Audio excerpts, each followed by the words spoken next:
जाणून घेऊया दिवसभरातल्या ठळक घडामोडी।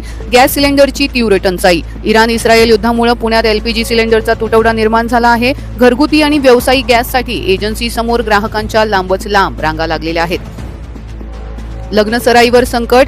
गॅस टंचाईमुळे कॅटरर्सनी नवी अट घातली आहे। पाहुण्यांची संख्या कमी करा किंवा तुम्ही सिलेंडर आणा। अनेक लग्न पुढे ढकलण्याची भीती व्यक्त होत आहे। खानावळी बंद होण्याच्या मार्गावर। पुण्यातील प्रसिद्ध खानावळी आणि मेस गॅस नसल्यामुळे बंद होत आहेत, ज्याचा मोठा फटका स्पर्धा परीक्षा अभ्यास करणाऱ्या विद्यार्थ्यांना बसत आहे। नवले पुलावर भीषण अपघात। पुण्यातील ब्लॅक स्पॉट ठरलेल्या नवले पुलावर कार आणि ट्रकचा भीषण अपघात झालेला आहे। या घटनेत 3 जण गंभीर जखमी झाले असून कारचा चक्काचूर झाला आहे।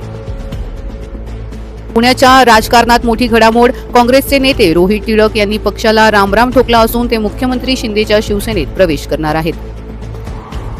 10वीच्या गणिताचा पेपर फुटला। 10वीच्या गणिताच्या 2 प्रश्नपत्रिका टेलिग्रामवर फुटल्याची चर्चा आहे। पुणे पोलिसांनी या प्रकरणी ग्रुप ॲडमिनवर गुन्हा दाखल केलेला आहे।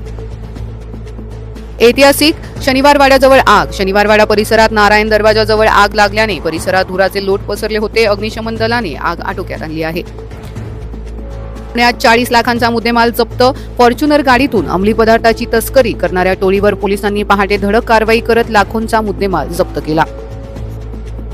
सोन्याच्या दरात मोठी घसरण। जागतिक घडामोडीनंतर सोन्याच्या दरात आज घसरण झाली आहे। पुण्यात 24 कॅरेट सोन्याचा दर 1,61,280 प्रति 10 ग्राम इतका आहे। उपमुख्यमंत्री सुनेत्रा पवार यांच्याकडून महाराष्ट्र राज्य कुस्तीगीर संघाच्या मान्यतेचे रामकृष्ण सातव पाटील आयोजित 68व्या महाराष्ट्र केसरी स्पर्धेच्या लोगोचे अनावरण आणि मानाच्या गदेचे पूजन। अशाच ठळक, वेगवान आणि विश्वासार्ह घडामोडींसाठी पाहत रहा परिवर्तन न्यूज, आवाज जनतेचा।